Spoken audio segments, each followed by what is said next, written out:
8 signes que ta rupture est complètement définitive. Aujourd'hui, on est avec Lucie pour un énième podcast. Je ne sais même plus à quel podcast on est. On doit être au 9 ou 10e. Faut plus compter. Faut plus compter. Donc 8 signes que ta rupture est définitive aujourd'hui. À chaque fois, on va essayer de te trouver une solution par rapport à ce signe-là, parce qu'on est là pour t'aider à récupérer ton ex et pas te montrer que tout est perdu. Donc voilà, on va démarrer tout de suite. 8 signes que ta rupture est définitive. Tu commences, je commence? Je peux commencer. Allez, c'est parti. Alors l'un des premiers signes, alors ça va être le plus flagrant, c'est que ton ex te bloque de partout. Que ce soit les réseaux, que ce soit le téléphone, que ce soit autre chose. Ça veut dire que ton ex veut vraiment t'éviter et ne veut plus entendre parler de toi. Alors bien sûr, on a une solution pour ça. C'est déjà laisse légèrement un peu de temps quand même et après tu envoies une lettre de reconquête.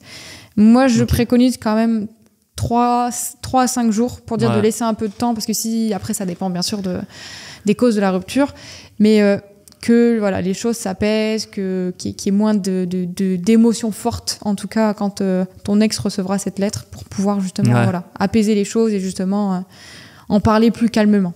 Au bout de 3-5 jours, du coup tu commences à rédiger ta lettre et tu l'envoies un petit peu plus tard. Question, qu'est-ce que tu mets dans la lettre? Moi, ce que je mettrais dans la lettre, dans un premier temps, je ne mettrai pas, je ne parlerai pas de sentiments, et je dirais plutôt, je ferai une lettre qui montre que j'ai pris du recul et que j'ai accepté la rupture et que je reconnais mes torts. Mais il faut pas du tout parler du fait que faut pas essayer de convaincre par A plus B à travers la lettre que ton ex et toi, vous êtes faits pour être ensemble. C'est pas du tout ce qui va marcher, c'est plutôt prendre du recul à ce niveau-là. Ouais, on va éviter tout ce qui est les interdits de la reconquête.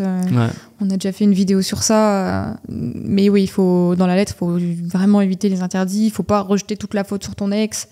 Au contraire, ça va être pire que mieux. Il faut vraiment que toi, tu prennes tes distances par rapport à ce qui s'est passé, que tu prennes du recul et que tu te rendes compte que voilà, de mon côté, j'ai fait des erreurs. Et voilà, c'est quelque chose à émettre sur la lettre. Ouais, et puis même, effectivement, quand tu es bloqué par ton ex, c'est pas parce que tu vas envoyer une lettre que tu vas être débloqué. Donc c'est vraiment une séquence, un peu comme une séquence de SMS en fait, qu'on aurait préparée. C'est une séquence de lettres où, comme du coup j'ai dit, la première lettre, c'est plus pour dire que j'ai accepté la rupture, je prends conscience de tout ça, de tout le mal que je t'ai fait. Si je t'ai fait du mal, je m'en excuse, j'aurais dû faire ça, etc. La deuxième lettre peut être plus quelque chose de visualisation, on va dire, où tu vas parler, où tu vas simplement parler de toi à ton ex, dire que tu as progressé sur ça, ouais. Je travaille un peu de visualisation pour que ton ex te voit que tu t'es transformé, tu t'es amélioré en fait. Que un meilleur jour, ouais, que tu sortes plus grand de la rupture. Voilà, tu parles, depuis qu'on n'est plus ensemble, j'ai fait ça m'a fait du bien. Un peu comme une sorte de journal intime où tu impliques un petit peu ton ex sans être trop lourd en fait. Tu vois? Et la troisième lettre, ce serait plutôt, en fonction des résultats, mais la troisième lettre, ce serait plutôt pour un petit peu là, tu peux dévoiler tes sentiments, mais tout en restant mystérieux et en jouant la carte de l'humour, tu vois? Voilà, ça, en gros, c'est la séquence de lettres. De 3 lettres qui peuvent être pas mal quand ton ex t'a vraiment bloqué. Après, bien sûr, si tu veux savoir quoi mettre dans tes lettres, tu peux aller en description directement, tu peux réserver une demi-heure d'appel avec Lucie et du coup, vous pourrez voir ça ensemble. Lucie, c'est une experte de la lettre. Alors, petit aparté, si tu veux connaître tes chances de récupérer ton ex, je t'invite à aller en barre de description en cliquant sur le titre de la vidéo, puis sur le lien « Faites le quiz gratuit » juste ici. Donc ensuite, ça t'amène vers le quiz et je te laisse donc y répondre tranquillement. À la fin, je t'enverrai tes résultats personnalisés. Sur ce, je te laisse profiter de la vidéo. Tu vas enchaîner peut-être sur le point numéro 2 comme j'ai beaucoup parlé? Ouais, on peut faire ça. Alors, ce qui fait que ta relation et ta rupture peut être définitive, c'est que ton ex ne cache pas du tout ces nouvelles relations qu'il ou elle a après toi. Alors, il va pas essayer de rien mettre sur les réseaux, il va pas essayer de se cacher ou autre, il va vraiment tout montrer et limite être sans gêne du coup par rapport à ça. Alors du coup, nous, la solution qu'on propose par rapport à ça, c'est vraiment du coup fais de même. Parce que si ton ex te voit avec un ex, avec d'autres personnes, et ben là il va se dire ah ouais, même si j'ai fait ça, même si moi j'essaie de tourner la page, lui aussi il y arrive, ça me fait un peu chier, et ça va forcément le le déstabiliser, quoi qu'il arrive. Ouais, là, on est là pour tacler l'ego de son ex. Et, c'est toujours bien de provoquer l'ego de son ex. Alors, pas dans toutes les situations. Dans la fidélité, on en reparle souvent, mais dans la fidélité, il faut absolument pas faire ça. Après une infidélité. Mais tacler l'ego de son ex, c'est une bonne chose quand tu es dans cette situation-là, effectivement. C'est ce qui montre que ta rupture est définitive. Enfin, si ton ex ne se cache pas qu'il est avec un ex, c'est vraiment qu'il a tourné la page. Mais toi, ton rôle, du coup, si tu veux récupérer ton ex, c'est de faire pareil, montrer que tu as tourné la page pour provoquer un petit déclic chez ton ex, quoi. Exactement. Ça ne veut pas dire que ça va marcher absolument, parce que ton ex a vraiment peut-être définitivement tourné la page avec quelqu'un d'autre, mais le jour où ton ex ne sera plus avec son ex, eh ben, tu pourras peut-être... ton ex va être là et se dire, bah, finalement, mon ex a tourné la page, je ne peux même pas me rabattre sur mon ex. Enfin, sur mon ex, il faut bien que je m'exprime. Et donc, c'est une bonne chose. Exactement. À toi. Du coup, le point numéro 3, le signe numéro 3 que ta rupture est définitive, c'est que ton ex annule ses rendez-vous au dernier moment. Et franchement, il n'y a rien de pire que ça, de voir que son ex, on prévoit, on fait des efforts pour avoir un rendez-vous avec son ex, on est content, on se prépare, on se met sur son 31, et là, il est 19h30 et on reçoit un message de son ex, finalement, je ne vais pas venir. Il n'y a rien de plus frustrant. Je peux dire que j'en ai eu des messages des coachés qui étaient très bien, qui étaient heureux, qui étaient même nerveux parce que voilà, ça approchait. Je les avais justement coachés pour et finalement leur ex, malheureusement, on n'a pas la main sur eux, mais envoie ça en dernier moment. Ça fait mal, mais il y a une solution à apporter à ça. C'est, je dirais, limite du ghosting jusqu'à ce que ton ex... vienne s'excuser d'avoir annulé comme ça au dernier moment parce que c'est quelque chose qu'on ne fait pas normalement, ça se fait pas non plus c'est un petit peu un manque de respect, moi je trouve. Donc la moindre des choses, c'est que ton ex vienne s'excuser auprès de toi parce que il a annulé ce rendez-vous que vous aviez prévu depuis peut-être même très longtemps. Donc ghost ton ex jusqu'à ce que au moins tu aies des excuses de sa part. Ouais, donc effectivement, on avait noté de ne pas donner de nouvelles. Tu donnes pas de nouvelles à ton ex. Si ton ex te fait un faux plan, c'est ciao, comme dirait Squeezie. Tu ne donnes pas de nouvelles à ton ex et tu attends que ton ex revienne vers toi, même si ça prend 2, 3, 4 jours. Si ça prend 4 jours, ton ex te renvoie un message, et tu réponds encore pas du tout. Tu réponds pas, pardon. Tu ne réponds pas tant que tu n'as pas les excuses. Tu ne réponds pas et tu attends que ton ex te renvoie un deuxième message et là, peut-être que tu lui parleras. Mais voilà, en fait, il faut rééquilibrer les choses dans ce cas-là. Ton ex ne peut pas te mettre un faux plan et ne pas s'excuser derrière. Si ton ex s'excuse juste après et qu'il y avait une bonne raison, voilà, c'est comme ça. Mais si ton ex te dit juste « je serai pas là, je dois aller voir ailleurs » et qu'il ne s'excuse pas, là, c'est pas cool et il faut vraiment mettre ce délai. Le temps est toujours un atout très important pour récupérer son ex parce que si on se précipite, on passe pour quelqu'un qui est accro à son ex, alors que si tu fais l'inverse, si tu laisses du temps, entre guillemets, une sorte de blanc, tu vois, tu mets une séparation avec ton ex, c'est plutôt lui qui va revenir vers toi et avoir du manque et être accro à toi. Je vais enchaîner sur le 4e signe que ta rupture est définitive, c'est que ton ex aborde sa peur de l'engagement. Alors si ton ex, du coup, t'indique directement qu'il a peur de s'engager avec toi parce qu'il n'a plus confiance en toi, ça on va revenir là-dessus juste après, mais si ton ex a peur de revenir vers toi parce qu'il pense que la situation ne va pas s'améliorer, c'est une très mauvaise chose. Je ne sais pas si tu avais quelque chose à dire de plus là-dessus. La seule solution du coup qu'on peut lui apporter, c'est vraiment lui montrer que les changements sont réels, que ça va pas être quelque chose qui va durer juste 2-3 jours, ça va être quelque chose que tu as pris en toi et qui t'a rendu meilleur, on va dire, et que tu seras plus du tout cette personne-là. Donc ça sera vraiment le temps qui va prouver à ton ex que tu n'es plus la même personne, que tu as pris en compte ses reproches entre guillemets, qui ont amené à la rupture, et que tu ne seras plus cette personne-là. Ouais, je vais rajouter que même, c'est ce que j'avais noté aussi, si ton ex aborde sa peur de l'engagement, pour moi, tu dois traiter ses objections, un peu comme dans une vente, quand on te vend quelque chose, quand tu vends quelque chose, peu importe. Si ton ex te dit qu'il a peur de l'engagement, c'est qu'il y a quelque chose qui ne va pas et qu'il n'a pas suffisamment confiance en toi, et on va revenir juste après là-dessus. Mais ça veut dire que tu n'as pas donné encore assez d'arguments à ton ex pour qu'il puisse te donner entre guillemets cette seconde chance. Ça veut dire qu'admettons, tu n'as pas pris assez soin de ton ex et vous êtes quittés pour ça, ou vous êtes quittés par exemple pour des problèmes d'argent, ou parce que tu faisais pas assez le ménage à la maison, peu importe, en fait, il y a beaucoup de choses.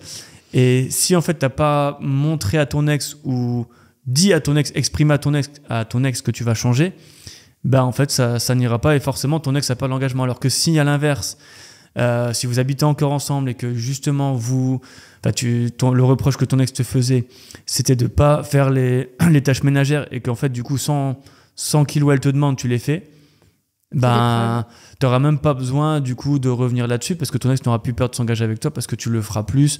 Ou si tu prenais pas assez soin de ton ex et que tu proposes régulièrement des massages à ton ex, ben forcément ça va changer en fait la tendance et ton ex aura de plus en plus confiance.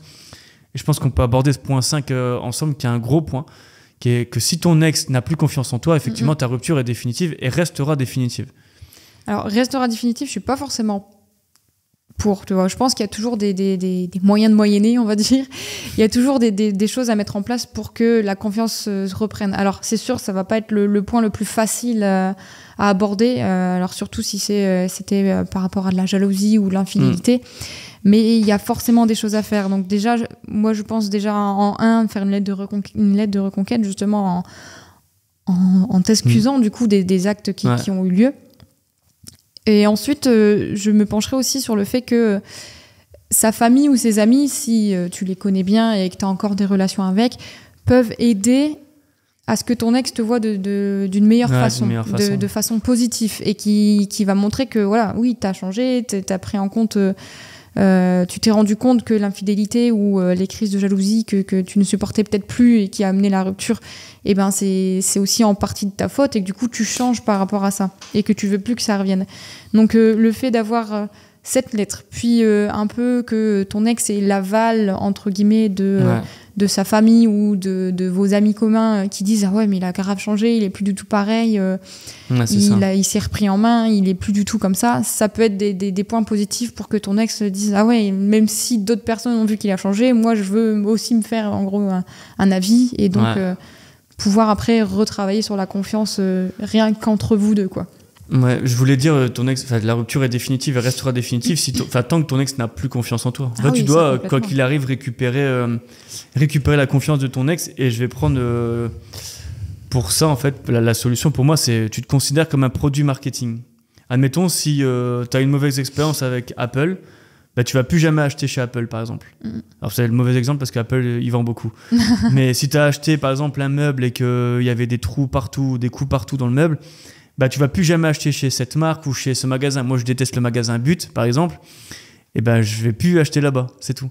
Et donc, pour moi, pour que ta rupture ne devienne pas définitive, enfin, ne soit plus définitive et que tu reprennes confiance avec ton ex, il faut que tu sois comme un produit. Donc, tu dois te valoriser à fond. Toi, un produit, c'est toujours beau. Par exemple, je vais reprendre du coup le cas des téléphones portables Apple. Ils sont beaux, t'en vois partout, les avis clients sont bons. Ça veut dire aussi que c'est une bonne chose. Le design, il est super beau, donc c'est l'équivalent de se mettre sur son 31, de bien s'habiller, de prendre soin de soi. C'est facile d'utilisation.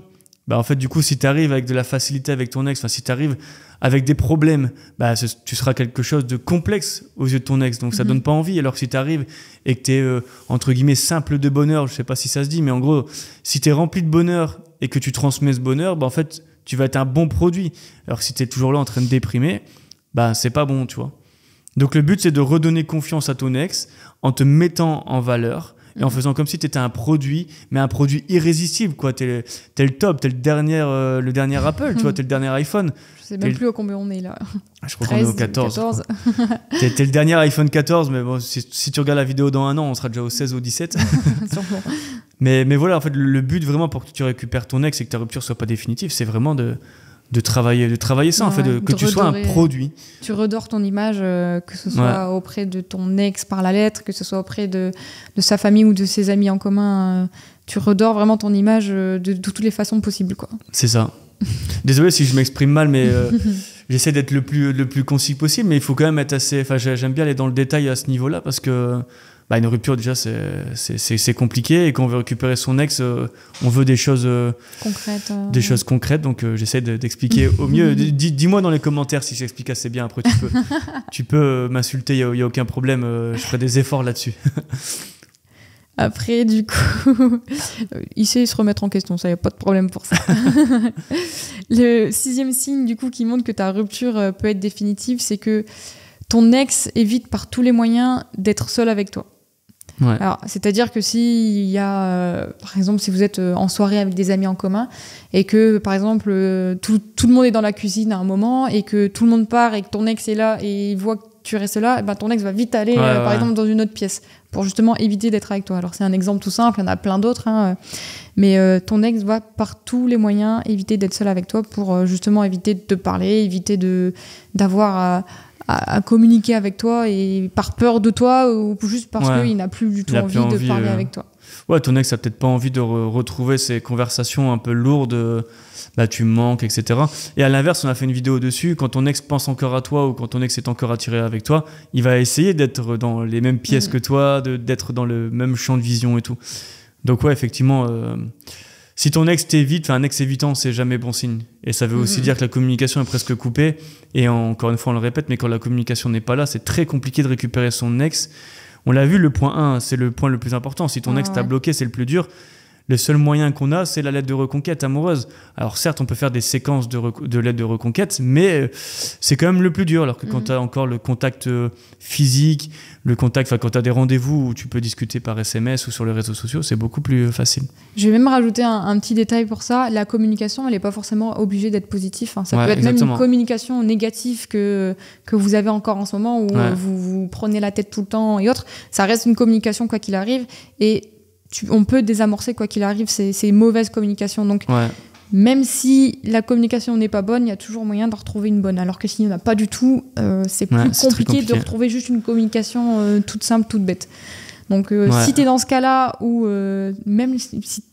où tu te dis que c'est mort parce que vous communiquez super mal, que vous ne faites que râler entre vous, rassure-toi, c'est limite mieux, quoi qu'il arrive. Mieux. Voilà, c'était le petit aparté de Lucie. on aurait pu mettre en signe, on l'a pas mis, c'est que mon ex me fait des reproches, mais mon ex me fait des reproches, c'est pour moi un signe qui est très positif. Quand ton ex te fait des reproches, c'est quelque chose de bon pour ta reconquête amoureuse. Ça veut dire qu'il y a quelque chose que ton ex attend de toi et il te le fait dire, il te l'exprime, donc il n'y a rien de tel. Donc effectivement, la communication, plus il y a de communication, mieux c'est, même si c'est négatif, c'est vraiment une bonne chose. On peut renverser la tendance. C'est comme un match de foot, un match de basket. Il y a des moments où ça se passe mal et après ça se passe mieux parce qu'on fait les efforts et on ajuste entre guillemets sa stratégie. C'est aussi simple que ça. Et à chaque fois, j'essaie de passer, de mettre un moment de sport là-dedans, dans les podcasts. Remettez-vous au sport, c'est une bonne chose. Ok, je vais enchaîner directement. Je pense qu'on doit être à la 7. À la 7. 7e signe que ta rupture n'est pas est définitive, c'est que ton ex partage l'addition. Alors c'est assez particulier, c'est si tu prends encore des verres avec ton ex ou si tu vas au resto, ce qui se fait encore de temps en temps, si ton ex partage l'addition, c'est pas bon signe du tout. Si ton ex se laisse inviter et qu'il va t'inviter derrière, en fait c'est bon signe, c'est comme si vous étiez encore en couple. Si vous partagez l'addition, c'est très mauvais signe parce que ça veut dire que ton ex se coupe de toi. De plus en plus, il va s'éloigner, mettre de la distance. Et du coup, la solution que moi j'apporterais en tout cas, et que j'ai déjà apporté une fois à un de mes coachés, c'est de faire un petit jeu par rapport à ça. Ouais. Alors, t'es en plein dîner et je sais pas si tu connais le jeu de la carte, mais en gros, c'est à la fin, allez, on fait le jeu de la carte et c'est le serveur qui va choisir qui paye à la fin. Alors, il y a plein d'autres jeux, ça peut être un Shifumi, ça peut être... Je sais pas si toi t'en connais d'autres, ça peut être un pierre-feuille-ciseau, ça peut être toujours juste le fait de deviner un chiffre que toi t'as en tête et si elle se rapproche, si elle a le chiffre même, c'est elle ou lui qui paye. Mettre quoi qu'il arrive un défi entre guillemets en jeu pour que l'un des deux paye l'addition. Mais complètement d'accord. En plus, nous on l'a déjà fait aussi entre nous. À la base c'est un jeu de séduction. Mais c'est quelque chose de ultra important pour raviver la flamme. En fait, je trouve ça super sympa de faire ce jeu-là. Et j'ai rien à ajouter là-dessus, c'est top. Il y a plein d'autres jeux, oui et non, mais je pense que les mieux, c'est effectivement le Shifumi et la carte quand tu vas au resto ou pour payer un verre, c'est le top. Et après, c'est pareil, admettons, si tu perds ce jeu, vous voulez boire un verre et directement ton ex te dit non, on partage pas l'addition. En fait, tu joues tout de suite à ce jeu-là qui tout double. À Shifumi par exemple ou au jeu de la carte, et si tu perds, parce que si tu perds, tu dis directement ok c'est moi qui te choisis à boire, et donc du coup tu lui proposes un nouveau cocktail ou un cocktail que t'aimes bien, etc., que ton ex va apprécier. Tu faut toujours renverser la situation à ton avantage, et comme là si ton ex veut partager l'addition, qu'il te le dit tout de suite, ou elle te le dit tout de suite, ça va créer un froid, alors que si tu arrives direct, bah non, on fait le jeu de la carte, je suis prêt à prendre des risques, en fait, t'as le côté aventurier, le côté... C'est trop bien, en fait. C'est trop bien d'être dans cette bulle de séduction avec ton ex, tu retrouves ça. Ça sort d'un cadre plat, d'un repas plat avec ton ex. Donc, vaut mieux donner des choses positives qui changent de l'ordinaire, parce que l'ordinaire, on le vit tout le temps. Donc, ramener un petit peu de piment, entre guillemets, dans une relation qui n'était pas forcément très bonne au début, parce qu'au contraire tu pensais que la rupture était définitive, et ben ça va être carrément un plus, et ça peut redonner et raviver une flamme carrément. C'est clair. Carrément. Donc ces petits jeux comme ça reste un plus, quoi qu'il arrive, des petits défis, des petits challenges que tu peux te mettre avec toi et ton ex. Il y en a plein, ça peut être tout et n'importe quoi. Donc il y a juste à être créatif et il y a moyen d'y arriver. Nous, on est des pros pour ça. À ce niveau-là, on adore, en tout cas, on essaie d'entretenir à fond ce côté-là, donc c'est cool. Dernier point, c'est pour toi. 8e signe que la rupture est définitive. Le 8e signe, c'est que ton ex ne fait jamais le premier pas. Alors, c'est un peu comme quand t'es bloqué.